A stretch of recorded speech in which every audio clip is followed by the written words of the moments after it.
All right, let me explain turning real quick in the golf swing. If I told you to just kind of stand normal and turn side to side, you'll work out the knees, you'll figure it out. You're probably gonna stay pretty vertical, kind of all in one spot, and you're gonna turn. What happens if I say spread your feet out, barely bend your knees, and bend over and turn? Because that's what a lot of y'all do in your backswing. You feel like you're turning and you can feel your hip moving a little bit, so you're leaning back like this. And you think you're getting your shoulder at least to the ball. So if I put a ball down here, and you feel like you're turning, but you're using your upper body to turn your lower body, and you're doing this. And so you're getting about here. And your shoulder's close to above the ball. What happens if I say turn just your hips at a 22.5 degrees? Now let's try to get them to a 45 degrees. When you do 22.5 degrees, that's about the same as doing this. You haven't turned very much in your hip area. So you're coming off the ball, your shoulder's getting over the ball, and you've gone maybe 22.5 degrees. You need 45. So what happens if I say turn 45 degrees, then turn? Now look at how far back my shoulder gets. So instead of being right at the ball, I just switched the order. So I'm saying, for those who are coming up, you're almost coming up a wall. Like you got a wall right here behind you, and you're coming up the wall, but you haven't turned the shoulder down, and now you're all trapped back here with all your weight back here. That's going to be a problem. So some of y'all may need to learn, barely bend the knees, bend over. You really kind of want to be at a 45 degree angle for this. Turn your body 45 degrees and then turn your upper body 90 degrees. Now you're going to feel like you're trying to stay without getting your weight over your right leg. You're going to have to kind of get the right butt cheek to go back, because once that weight, I told you, gets over that hip, then you almost have to get it up and down to make a turn. So you never want to get all your weight over your ankle. But for some of y'all need to turn 45 here. Now turn the shoulders 90 degrees, and you'll see how much deeper I can get back in the swing. So if you think you're turning, but you're only getting to here, and this is about 22.5 degrees, and you haven't really traveled back into the depth part, when you're starting to come through, you're going to run out of space because you can't quite get that hip out of the way, and you start standing up, and all of a sudden you kind of do these weird shots. Maybe some of y'all need to practice 45 degrees, now turn the rest of your body, and see how I try to keep my knee going forward.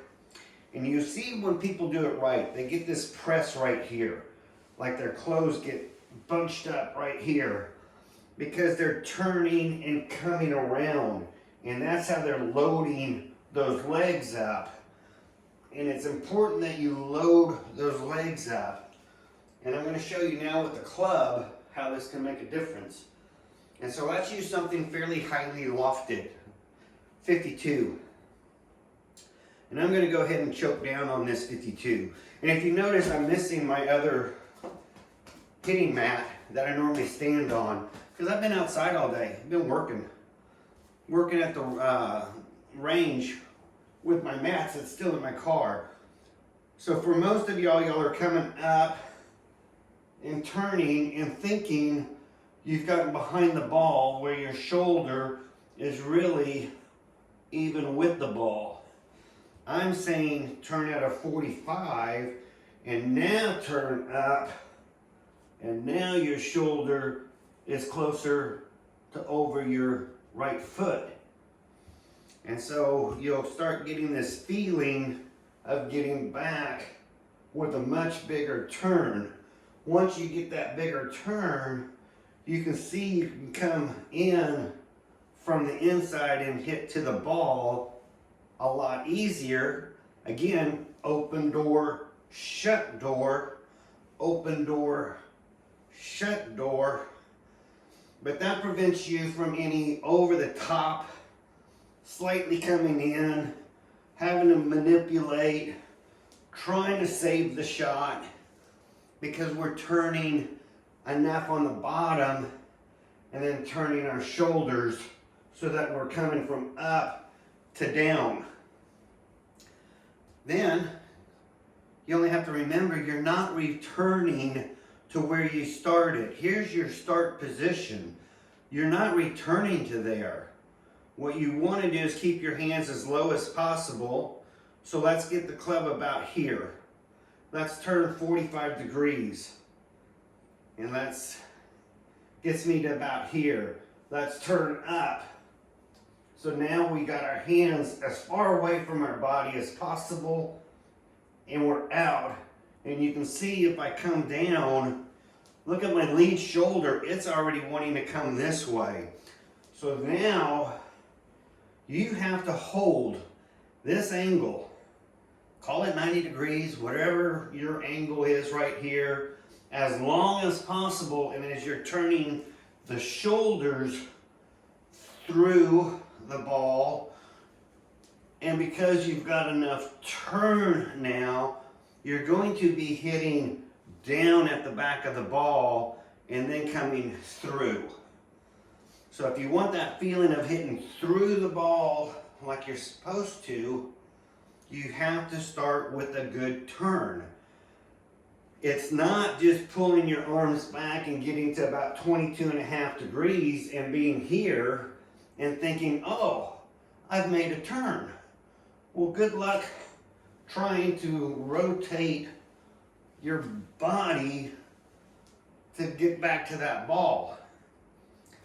But again, some of y'all might want to just lift the club up a hair, move it to 45 degrees, just for practice, and then turn your body, and you're going to be like, oh my God, what's all this back here?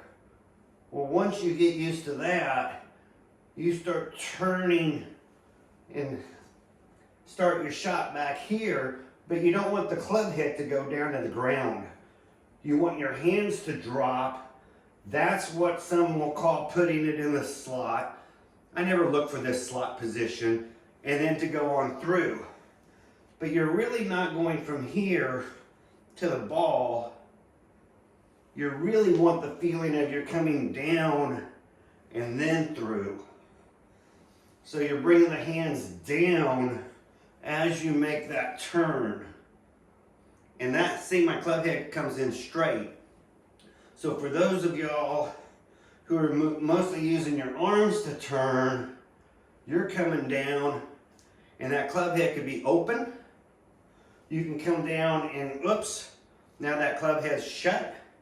But if you turn at a 45 and then turn your shoulders up, now you're going to feel, and then you start coming down this way and hold this.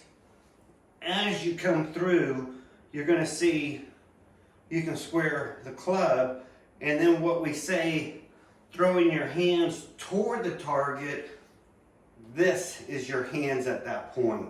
You want to feel like that is thrown toward the target. You might still be coming around with your hands going around your body, but don't do that too much. If you come through here and go too far with your hands coming around, you're going to snap hook it. It's a way to draw the ball if you're careful, It's a good way to start snap hooking because you're going to roll that forearm over.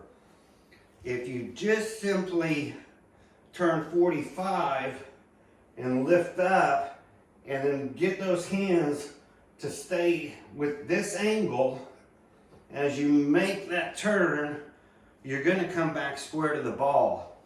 If you can keep this angle here pretty well set from where you come up to where you come down, you're going to find you're going to come back to the same spot. Now to get the low point forward, you're just holding as you're turning. See how I have to lift the club? So when I say you rotate those shoulders, a lot of y'all think, oh my God, if I rotate the shoulder, I'm going to hit way back here. You're going to. If you're not turning your lower body, you would do this all day long. But if you turn your lower body as you turn your shoulders, you're going to come in square behind the ball, almost as if you're hitting down on it. To hit down on the ball, you would have to be at that angle to hit down on the ball. So when we say you're hitting down on the ball, we mean you're coming in from a high angle, coming into the ball, but you're never going to be totally de-lofted unless you really turn your body and leave your hands way behind. Here, I'll put the ball back. So for you to come up and be able to turn back here and turn and get that flat so that it's at a up and down like a putter, well, that's going to look pretty ridiculous. I'm probably turning beet red. But if you turn at a 45 and then turn your arms up and keep this loaded till you get to the ball, you can see that ball's going to want to jump. I don't want to hit, obviously. Well, I can hit the other way. I'm missing my mat, but that's okay. So again, turn at a 45, turn this, and get this feel. Then you're going to be able to start holding lag and hitting through the ball. And you're going to be square. The only way you're not square is if you pin your hands too far over your chest and you pin your hands behind you and then you don't turn enough and you're going to be doing some kind of flippy or hitty or something weird. But if you turn at a 45 on your hips and then turn your shoulders, all your shoulders do is rock back and forth. So you got to get some turn to get back to square, and you can hit through the ball every time. Today I was working on it, and most of my divots were 4 to 5 inches in front of the ball with a 52-degree wedge. So think about that. Here's my ball. I'm 4 to 5 inches past the ball with a wedge. Well, how's that possible? Because I realize when I'm coming down and turning, I'm going to hit the ground if I don't keep turning. And so my shoulders are rocking one way to another.